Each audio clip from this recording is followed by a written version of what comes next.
Good afternoon, students.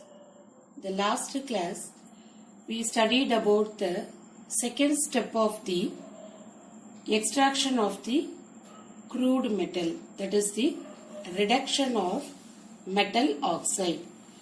I told that in the reduction of metal oxides we have different methods. Today we are going to see that the different methods of the reduction of metal oxide. The first method is smelting. Before we going to the smelting method, I will give the important terms. Please note it in your notebook. First one is flux. What do you mean by a flux? A flux is a chemical substance that forms an easily fusible slag with gangue. Again I will repeat.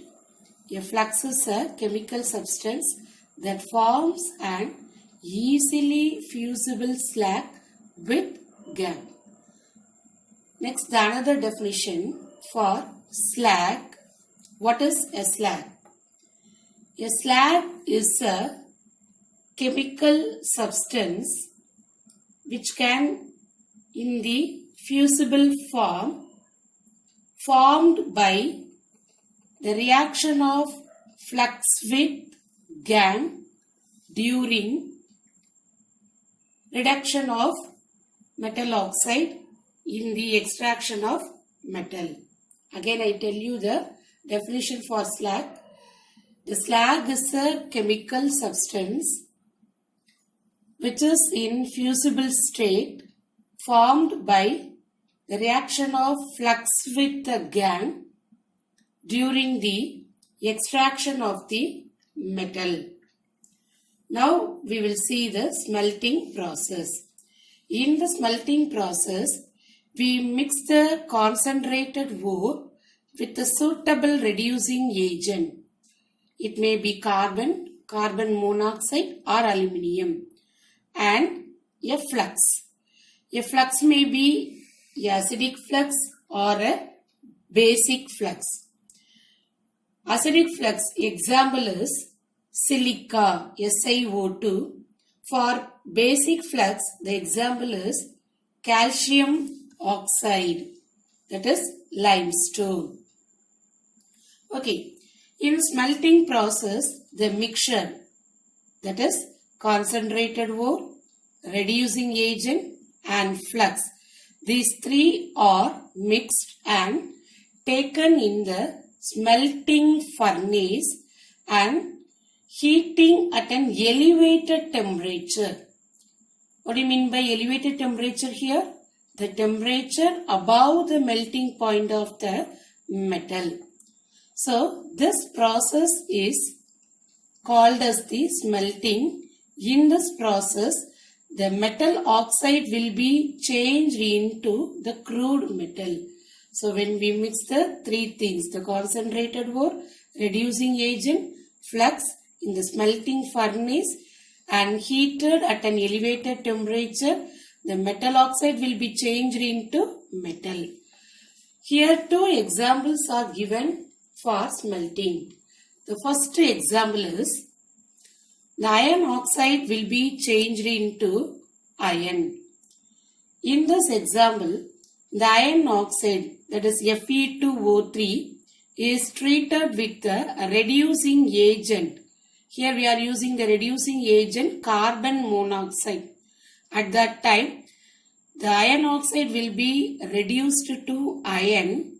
Carbon monoxide will be changed into carbon dioxide. And the flux, what the flux we used here?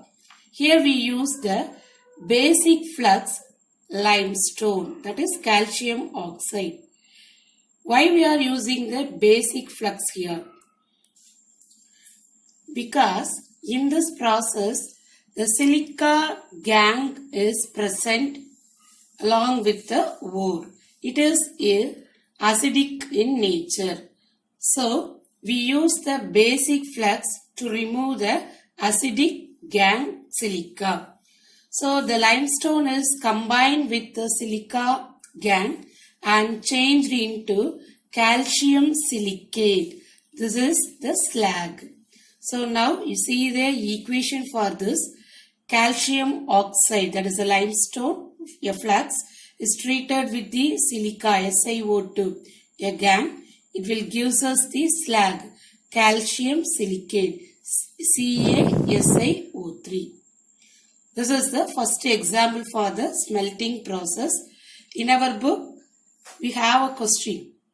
What is the role of the limestone in the extraction of iron oxide? Can you tell me what is the role? Yes, it is act as a basic flux to remove the acid gang, the silica, formed as a calcium silicate, a slag. You must write the equation for this reaction. Okay, now we are going to see the second example for smelting. Okay. The second example is we can extract the copper metal from the copper pyrite. This is the formula for copper pyrite, that is CuFeS2. This copper pyrite is, first it is concentrated and then heated in the reverberatory furnace.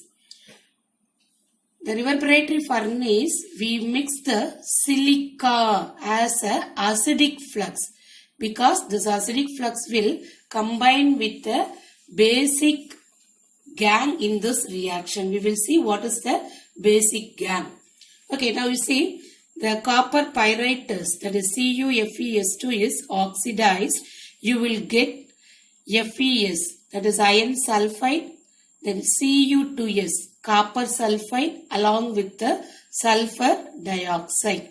So, when the copper pyrite is oxidized in the reverberatory furnace, first of all you get the sulfide of iron and the sulfide of the copper. The sulfide of iron is oxidized. It will form as FeO, that is ferrous oxide, and sulfur dioxide is formed. So this equation is Fes plus O2 gives FeO plus SO2. This gas will be expelled, and this FeO, ferrous oxide, is the basic gang in this reaction. This basic gang is now react with the acidic flux, that is the silica. Here FeO, that is ferrous oxide, is the gang. Silica SiO2 is act as a flux, and both react, give us the slag FeSiO3, that is ferrous silicate. This is known as the ferrous silicate. Okay, in this reaction, the fluxes react with the gang, that is FeO, and form the slag ferrous silicate. At the same time, the sulfide of the iron and the copper, they mutually soluble and form as a copper matte. Now we can separate the matte from the slag, and we feed the matte into the another furnace, that is the converting furnace. During the conversion, the ferrous sulfide present in the matte will be first oxidized into ferrous oxide, and this ferrous oxide is removed by the slag, that is the silica, as the ferrous silicate when react with silica. The remaining copper sulfide in the matte is oxidized to copper oxide. In this equation, Ce2S, copper sulfide, is oxidized with 3O2. It gives us copper oxide, Cu2O, plus 2SO2. 2Ce2O plus 2SO2. And this copper oxide combined with the remaining copper sulfide and form the metallic copper and sulfur dioxide. The equation is 2Cu2O plus Cu2S gives 6Cu plus SO2. This metallic copper is solidified and it has the blister appearance when the sulfur dioxide is expelled. This copper is called as the blister copper. We finished the smelting process. The next method is reduction by carbon. In this method, the metal oxide is mixed with coal or coke, which contains the carbon, and heated strongly in the furnace, especially in the blast furnace. This process can be applied to the metals which do not form the carbide with the carbon at the reduction temperature. For example, zinc oxide can be reduced to zinc when it is treated with carbon. At that time, carbon monoxide is coming along with the zinc. And manganese oxide is reduced by the carbon. You can get manganese metal and carbon monoxide. The next one is chromate, that is chromium oxide, Cr2O3. When it is treated with carbon, 3 carbon, you can get chromium, a metal, and carbon monoxide. Please note the reactions in your notebook. The next method of reduction is reduction by hydrogen.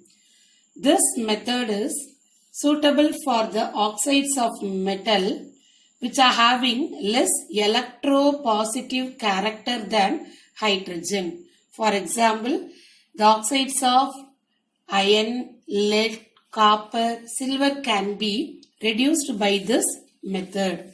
So for example here, Ag2O, when it is reduced with hydrogen, you can get Ag plus H2O. The same way, when iron oxide is reduced with hydrogen, you can get iron and water. And already studied in 11th standard, water gas. What is the water gas? The mixture of hydrogen and carbon monoxide is called as the water gas. This water gas is used as a reducing agent for the nickel oxide. When the nickel oxide is treated with the water gas, that is a mixture of carbon monoxide and hydrogen, it will be reduced into the metal nickel, and the carbon monoxide will be changed into carbon dioxide, hydrogen will be changed into water. So, nickel oxide 2NiO plus CO plus H2 gives us 2Ni plus CO2 plus H2O. Students, we will see the remaining methods in the next file. Thank you.